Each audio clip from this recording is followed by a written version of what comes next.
mauulit na naman ang kasabihan na malakas ang Omega kapag umaga. Kapag umaga. Dahil, hinahalantulad ko yung umaga dahil early game ang gusto dito ng Omega with the mages that they have. But I want to remember that Alice is also a late game hero, pero sobrang tama ka, TDZ. The Claude and the Lunox, kapag pinagsama mo late game, kahit sino pang humarap, delikado. Oh, delikado talaga yan. At nakita natin yung last pick dito ng Execration. Back siya. That will be the offlane hero. Renjo. Yeah, dalawang frontliners na sobrang kunat, tapos merong burst damage and also with the physical and magical burst damage sa likod naman ng Execration. Talagang binild up ng Execration itong kanilang composition for them to get that late game scaling. We shall see, at eto na, ang buenong-manong laban ng MPL Season 7. Tatlo kagad ang makikita natin dito sa mid lane, TDZ. We now have a timer sa ating mga buffs. 2 seconds left for the Lito Wonder, and here we go. Immediately, pumunta kagad si GZ dito. Ganyan ka-importante ang Lito Wonder ngayon, mga kaibigan, getting that additional 1% mana regeneration. Wow. Then magta-transition sila sa purple buff or probably steal the opposite side's turtle buff. Pero nakita si Haze dito, dumediretso sa may red, trying to prevent Mpl-Ph from getting that orange-purple as soon as possible. Parang perfect nga yung Lito Wonder dito kung iisipin mo sa mga mage like si Harley. Kasi lagi kang may uptime lagi kang may regen, and kapag gusto mo mag-gank, meron kang instant sight, Stone Roamer, na umiikot-ikot na actually kailangan patumbahin ng kalaban. Pati makikita mo agad Tama-tama yun, Manjin. At makikita mo agad yung kung nasaan yung jungle heroes ng kalaban. So, taking the Lito Wonder is also one of the priority things or priority objectives na pwede mong gawin. Pero mukhang dito sa may bottom lane, meron din pala tayong changes dun sa may mapa natin. Meron ng brush area dun sa may gilid ng Turtle Cave. So, swak na swak dito yung mga tanks na pwedeng pumasok doon sa bagong brush area, doon papunta sa Turtle. And TDZ dito na, nakikita mo na ngayon, binanggit mo to kanina, na mabagal, mas mabagal ang Claude sa mga ibang junglers. Kasi kailangan niya una ng onting damage. Yes, meron siyang double attack with Dexter, pero meron pa talagang mga mas mabibilis na jungler. And with that, look at this! Hajizi level 4 na. Level 3 pa lang si Mpl-Ph. Sobrang bilis, and with that, ang laking bagay talaga. Given the fact na meron kang Lito Wonder, other than the 1% mana regeneration per second, you will also get that 15% movement speed. Yun! Especially kapag nakakuha ng isang mobile mage heroes, sobrang bilis niya makakakuha nito. Habang si Chakno naman mukhang nagkaroon ng damage, deadly magic will be applied. Oo, habang chill lang muna dito ng pokes si Hajizi. But then again, TDZ, looking at the 2 minutes of the game, it's looking like Omega really controlling that wave in the mid lane. So mukhang palaban na talaga ng mid lane. There you go, the dragon is now up. At nakuha, of course, ni Hajizi yung turtle. But Mpl-Ph will go for the BMI in. Mpl-Ph nasa loob ng pit, but that is going to be the first blood mula sa KDA machine. Hajizi and company baiting out Execration, getting another Lito Wonder, and probably will poke out the Baksha. Tatakbo na lang ngayon si Kelra palabas, and OMG will take this orange, or mukhang i-reset lang, TDZ. Nakita natin kanina yung pagkakaposition dito ng Omega, trying to position themselves near the brush area. Kasi kung sino nga naman ang unang makakapwesto dun sa may brush area, siya ang makakalamang kaagad. And also given the fact na nakaready na agad si Hajizi with this retribution, at medyo naiiwan, na-out of position pa ang Execration doon, that really gave them a lot of opportunity getting that gold and that shield. So Omega Esports can play much more aggressively right now. Yeah, and Ben, kung nakita ko yung item, meron na kagad si Toshi na nabuo niya yung kanyang golden staff. And alam ko, importante yung golden staff right now. Tama ba? At nakita natin na malaki rin ang advantage na pwedeng ibigay dito ng mga magic items kasi mas mataas din yung stats na binibigay ng mga items bukod sa golden staff. Meron din tayong Clock of Destiny. Sorry, Clock of Destiny pala. Yeah, gold kasi yung kulay nun. Oo, kasi gold, gold yung kulay nun. Clock of Destiny pala. Lollipop. Mas mataas yung binibigay na stats at mas mabilis din magkaroon ng timer. However, Omega naman, pinipressure nila ngayon, sinasandwich nila ang Execration sa bottom lane. Yeah, and with this Clock of Destiny, for sure, Toshi will probably sustain out Renjo sa top lane. May onting pressure ngayon na ginagawa ang Omega with Execration. Naho-halt ngayon ang Omega pagdating sa pagkuha nila ng push. Mukhang paunahan lang to sa Turtle, DDZ. But Chakno is here. Here comes the Fearless out. There you go. There's the magic onto Chakno. Nice flicker out. Pero tumama din ang Circling Eagle as Heat will just back off. Kelra now popping the poisons. Eto Max, napagamit dito ng dash out. Eto Max will just back off. as Omega once again getting another turtle, pare. Yep, at nakalamang sila agad dito when it comes to positioning sa Omega. Alam nila na wait lang, nasa taas dito si KLVJ. So there's a lot of opportunity for them to take down the turtle again. At si Hajizi ulit ang nakakuha. Na naman! Gaano ka nakakatakot na to, TDZ? Isang Harley na fully fed. Oh no! Kelra na pa-roll out dito. But where you gonna go? Welcome to MPL. Sabi dito ng OMG, kinumusta si Kelra ng 4, pare. Tol, talagang na-sandwich siya agad doon sa loob ng Tier 1 turrets. And given the fact na kahit back siya, kahit meron kang additional damage reduction kapag nasa loob ka ng Tier 1 turret, pero 4 yun, walang malakas na marami man, G. Wala talaga. And TDZ, tama ba na pwede nating sabihin na at this moment, unti-unting lumalamang ang Omega dahil dito sa mga kills na ginagawa nila? But again, remember, the more na tumatagal yung laban, the more na mas nagiging excited ang Exe. Totoo yan. Kasi alam naman natin, late game playstyle ang lamang dito ng Execration. Here we go. Dragon coming in. Another deadly magic onto Chaknu. Chaknu with the implosion. Tatama sa dalawa dito. But nothing will follow it up. That is Omega catching every skill sa side ng Execration. Chaknu is down for 10 seconds. And mukhang another Lito Wanderer na naman masisecure. Renjo also running for his life. Another free kill for the side of Omega. 3-0, pare. Nakikita natin dito yung mga maliliit na objective na pwedeng ikadagdag when it comes to team fight. Again, Lito Wanderer is always the key here for Omega, going for all of those pushes and also utilizing the mana regeneration in their favor. Also, Etomax really having a very difficult time nagamit niya lahat ng mga ultimates niya, kahit yung Chaos Assault niya plus the Order of Brilliance para lang makatakas. So wala gaanong magic output dito ang Execration when it comes to that fight. Nahihirapan silang makipagbakbakan kasi kung iisipin mo, TDZ, ang lakas din ng poke mechanics ng side ng Omega dito. I agree. Meron kang Valier, meron kang Matilda. You also have the Harley that can poke out. And with the deadly magic, kapag nagsabay-sabay lahat yun, sasabog talaga yung mukha mo. Sasabog talaga, at alam naman natin, it will also amplify yung damage ng deadly magic kapag mas marami kang magic damage na nakukuha. Well, kaya nga deadly magic. Kaya nga talaga sobrang deadly ng magic nito ni Hajizi. Pero given the point, Kuya Manjin, nakakita mo, alam naman natin ang mga mages, malakas sila. Yeah. Umpisa. Yeah. Medyo tumababa yung place na nila, or rather yung power spike when it comes to turtle. Let's see kung makikita natin yung power spike na yan as Renjo will come in. Another dragon mula dito sa likod. That is the blazing duet mula kay LBJ. Pero yung turtle ay makukuha ngayon dito ni E2 Max. Renjo ngayon, tinatangkin niya lahat ng damage output pero tinamaan pa ng onting baraha dito ni Hajizi. That is OMG taking another kill. But this time, Exe, makukuha nila yung turtle. Ang tanong ngayon, TDZ, nabanggit mo na, maganda yung early game ngayon ng Omega, but can they finish the job? Dahil nga pare, 7 minutes na tayo, and sa ganitong marka, kahit pa paano nagkakaparm ng Exe. Oo, tol. Kasi kailangan nilang hulihin dito si KLVJ. Nakikita natin yung KDA dito ni KLVJ, 1-1-0.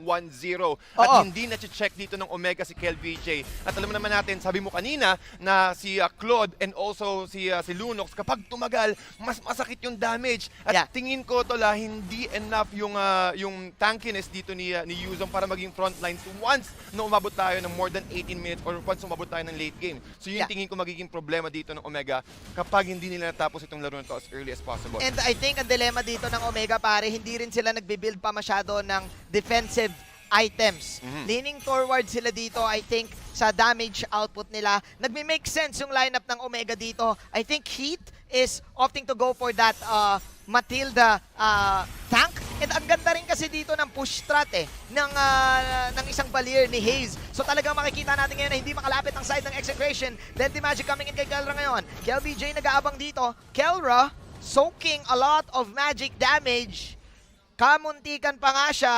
But then again, Exe will manage to definitely defend this tower. At bakit nga ba nangyari to, Tads? Bakit ba tumatagal ang laro? Kasi nakikita natin with the Tortoise Puissance, dumadagdag yung Baksha mark dito. Mas tumataas yung damage resistance niya when it comes to magical damage. And actually lahat kahit physical damage na re-reduce niya. So yun yung ginagawang timing dito ng Execration. Okay lang na mahuli dito si Chaknu or si Kelra. At mas nakakapag-farm dito yung mga core nila. Pero may damage out to na si KLBJ. May onting shield dito si Hayes. Pero hindi magiging enough yun dahil nila siya ngayon ni E2 Max.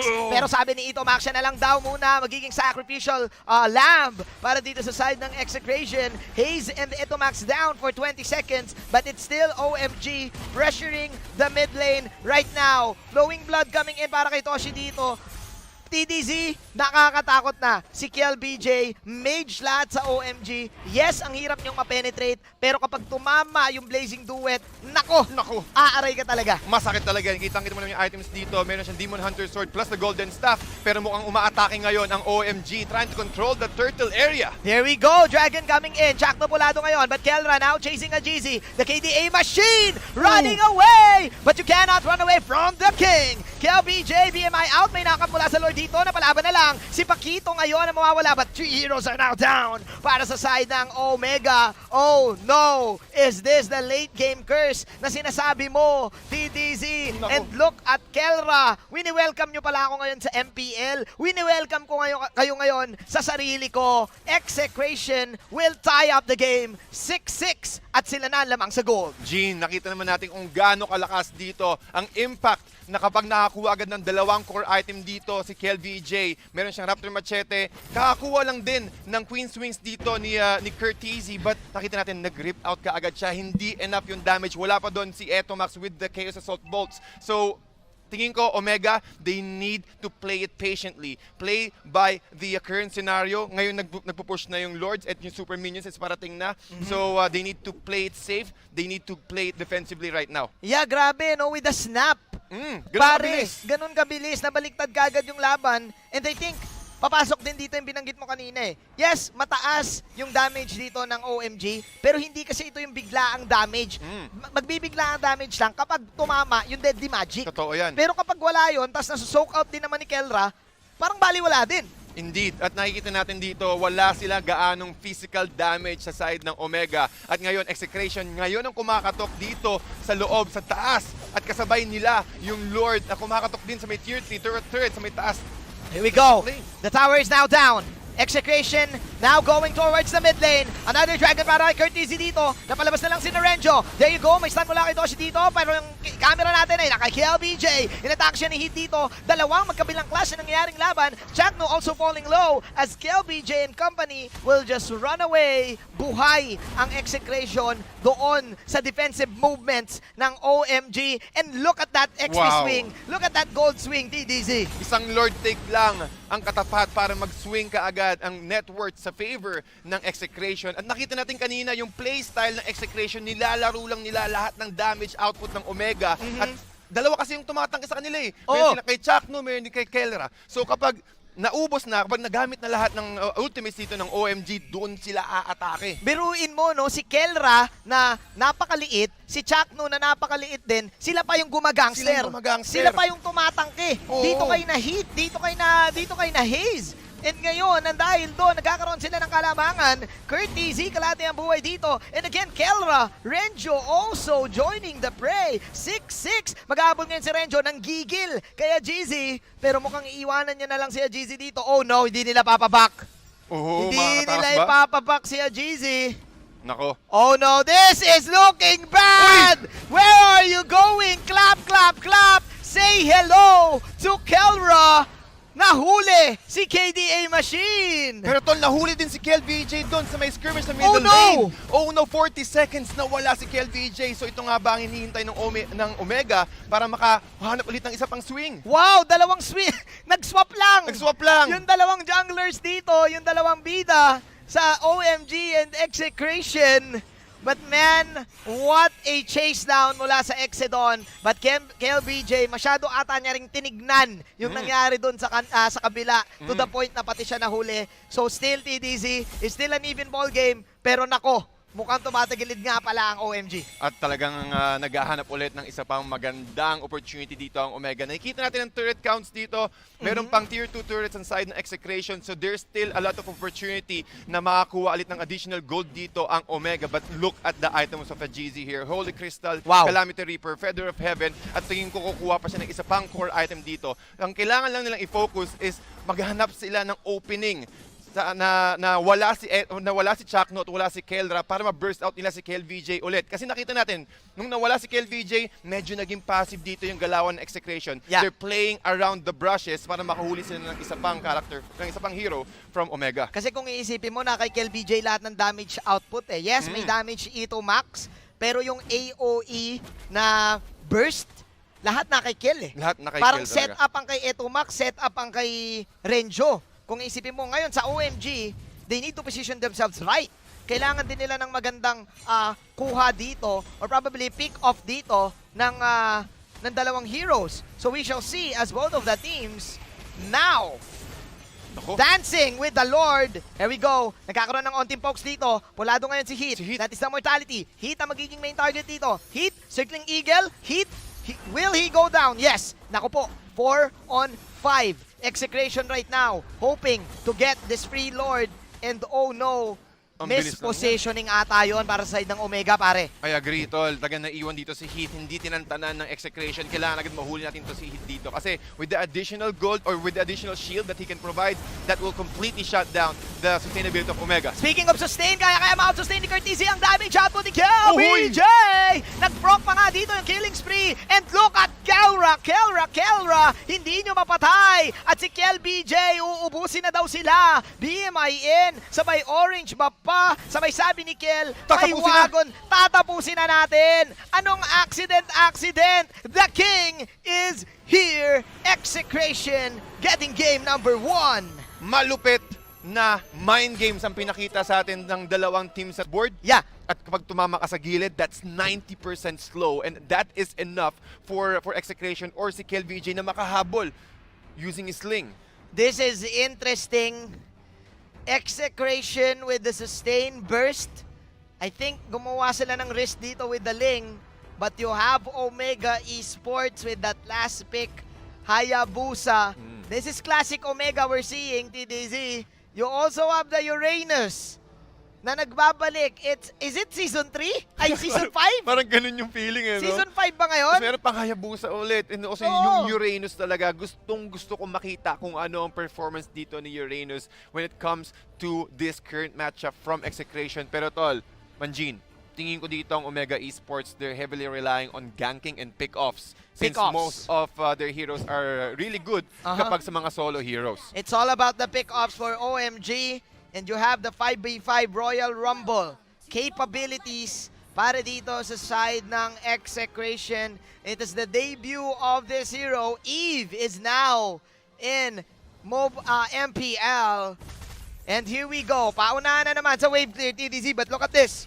Inuna ka agad dito yung purple buff. At sabi natin kanina, si Heath with the Jawhead, he can easily disrupt the purple at i-ejector niya lang yung purple buff dito. At habang naghahanap din ng purple buff yung OMG. At tingin ko, Lito Wanderer talaga. Since iisa lang yung Lito Wanderer, siya ang magiging priority other than the orange and the purple buff. Ibang klase dito yung ginawa ng OMG. May napansin ako sa OMG May meta sila ngayon, TDZ, na wave clear agad. Kahit anong mangyari, unahin yung wave para sa Lito. Tingin ko kaya ganun yung ginawa Kaya pala ang play sa nila dito 1-3-1 para first wave clear. Puwersa agad sa Lito Wanderer. Puwersa agad tapos ginamit dito yung Jawhead. Ngayon ang tanong, how important is that delay na ginawa ngayon ni Heat kay KLBJ? Kuya TDZ.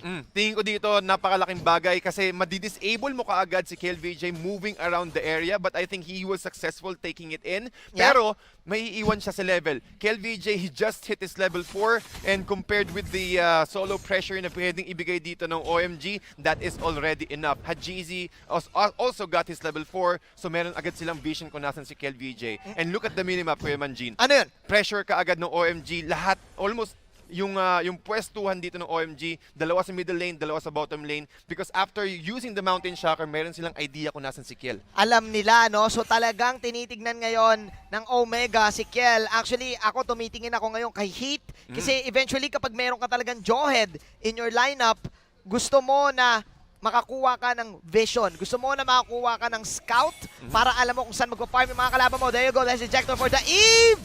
And hindi na tumama yung Thunder's Wrath. Nice! purify from Etomax to get out of the way. Ang ganda ng pagkaka-purify niya doon and also utilizing his mobility or with the lack of the mobility. Pero, tol, nakita mo doon level 2 pa lang si Heath. Magkaka-level 3 niya lang. Yeah. Lalo kapag nagkaroon siya ng additional points sa kanyang smart missiles, we are expecting a lot of burst damage from OMG. So talagang alam, this time yung OMG, pare, pumapasok dito yung sinabi mo. Pick off, pick off, pick off. Use the ejector, use the lightning ball from Hayes. This time, Execration, sasagot sila. There you go, real world manipulation para kay Ito Max dito. But the turtle has been slain para kay Haji Z. But the king is coming in with the Tempest of Blades. But Haji Z, right now siya tumatakbo. Dalawa na nawala para sa side ng Exe. May ejector na naman. Renjo soaking in all of the damage. Mapapagamit siya dito, of course, ng kanyang Revitalize as Renjo will just back off. Toshi, napapasok dito. Toshi with a kill. Circling Eagle. Oh, no! Oh! Yun ang magandang opportunity kaya nakakuha sila ng Matilda. Kahit saan ka pumunta, even with the Quad Shadows, once na-click ka ng Circling Eagle, hahabulin ka ni Matilda. Wow! Also with the burst damage from his skill 1 and also KLVJ, inabsorb, hinati. Dito yung Uichi Shadow Kill. Yeah. At kita natin dito, yung nangyari kanina sa fight sa turtle area, nakita ni Heath na gumagamit siya ng real world manipulation and also with the damage from the smart missiles, they're able to... Kaya napagamit ka agad, TDZ, but holding that thought, nagkaroon tayo ng team fight dito. Medyo heavy yun kasi that time nawala si Heath in exchange for Kelra, and dahil doon sa nangyaring team fight na in-explain mo lang ngayon, parang nakabalik na kagad ang Excel. Look at this! Wow! Napaka-aggressive ng Execration, pumasok hanggang doon sa second tower at nako mukhang na-disrupt ngayon ng OMG, but Etomax will pay for the price. Meanwhile, Toshi just doing the classic Omega things, splitting up the map and pushing the tower in the top lane. So yes, naging aggressive ngayon ng Exe, pero parang bitin pa rin. Bitin pa rin parang talaga. Mas OMG pa rin ngayon na nagko-control ng laban. Indeed, I completely agree. At nakikita natin dito sa may net worth, 13.8, almost 14K. Pero ang ginagawa din ng Omega, control the purple buff as early as possible. Huwag nating bigyan ng purple buff dito si KLVJ para ma-stop at least yung kanyang power spike. Yung power spike na mukhang makikita na natin ngayon as Kelra will actually take down Hayes. Actually, si Etomax pa yun, pero eto na. Si KLVJ, siya lang mag-isa dito. Let's see Tempest of Blades. Pero madadash out to. Pero kailangan na ni Jack no pumunta. KLVJ with again another risky play. Wow! Execration now, taking control of the turtle. Ang ganda ng pagka-prioritize dito ng Execration. Nakita natin na okay, humahabol dito si Hadjizi. That's the main priority. But look at this, Circling Eagle na naman at KLVJ magiging next target. Mukhang makakatakas dito si Kill. Tuloy-tuloy ata yung aggression dito pare, no? Kill! Wow! Wow! Surviving! Ang lupit doon, tol, ni Chakno, yung guiding wind niya, giving additional shield para kay KLVJ na makatakas. The guiding wind with the soul bloom. The Jack Mamba with the assist, pare. Napakalupit. What a play to save his ally. Poging-pogi si Chakno doon, malamaster. Wow, ibang klase. Talagang hinanap niya, hinintay niya muna. Sige, dito pumunta with the guiding wing. Shook, merong additional shield. Nakatakas agad with the movement speed. At yun yung kailangang itignan ng OMG kasi dapat malaman nila kung nasan si Chakno. It's either take down Chakno as early as possible or burst down KLVJ instead. Speaking of burst, gusto nilang i-burst kaagad si Renjo dito. Actually, Omega, I think they're fully aware, TDZ, na kailangan laging online yung team fight.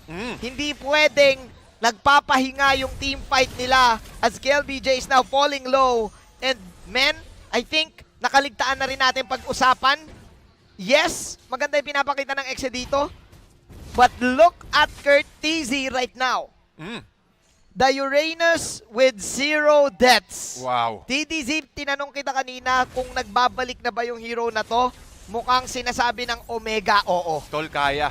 Brute Force Breastplate plus the Oracle. Ang bilis niya kaagad makapunta sa mga team fight. And look at this, talagang hinaharang niya na binabasok niya dito si Chakno and also Renjo. And it's really courageous. Pumasok siya sa loob ng real-world manipulation. Yeah, tumama nga lahat ng Mountain Chakra doon sa real-world manipulation. But again, OMG, napakakunat pa rin nila. Kelra is down for 10 seconds. But wow!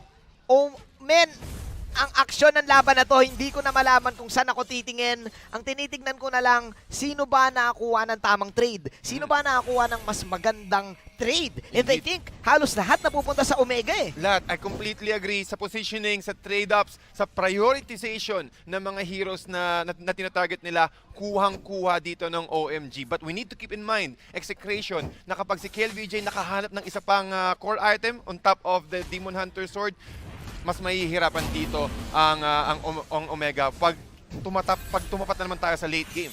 Pwede makabalik TDZ, no? Pero I think, bilang isang co-marksman myself, Yeah. I can therefore say, pare, na pag nag-miss si KLBJ dito ng burst para kay Hajizi, kayang-kayang patumbahin ng Yihun Shin ng Ling. Indeed. Oo, but again, malalaman natin yan kung mangyayari man yan as Team OMG is still putting on the aggressive movements, ruthless aggression, ang kanilang pinapakita nila. Parang hindi nila pinapahinga yung X eh. Hindi talaga nila papahingahin yan kasi ganun talaga yung composition dito ng OMG. They need to go for the gangs, they need to always continue with the fight kasi kapag nakahanap na magandang champion dito ang Execration at na-counter sila parang ganito. Oh! Nako, mahihirapan dito ang OMG within the next 5 minutes or within the next 2 minutes or so. At parang kanina pag ginagawa dito yung mga guiding wind, no? Kelra now coming in. Here comes Heat. Napakaganda Thunder Strat. And there you go, the real world manipulation na mula lahat sa side ng OMG. Pero lumabas sila!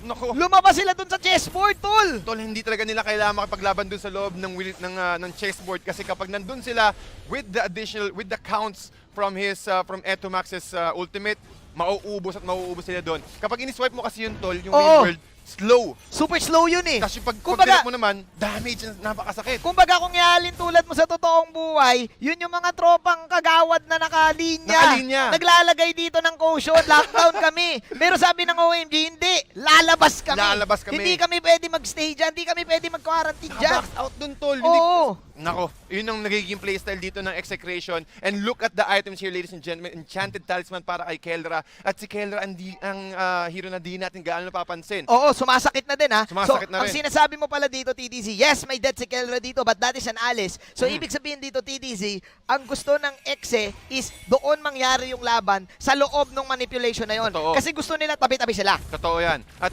alam din ng OMG na okay, lamang sila sa teamfight. Tingnan mo naman, si Kelra, sinigurado ni Chakno na bago siya ma-ejector dito ni Heath, nagamit na yung kanyang guiding wind. So kahit sobrang layo niya, pwede agad siyang pumunta doon kay Chakno for that more So ang positioning. ibig sabihin ba nito, TDZ, is hindi na kagad makaka-pick off ang OMG? Kasi parang ganun yung nangyari. Sa last 2 team fights na nakita natin, yes, nakakawala ang Omega, pero yung mga attempts nila ay unti-unting nag-fail. Indeed, kasi aware na rin ng Execration dito na, okay, kapag meron na iwang isa, kayang-kayang i-burst kaagad ng OMG. It's either by Toshi or it's either by Hajizi. Yeah. So respect ang ginagawa dito ng Execration.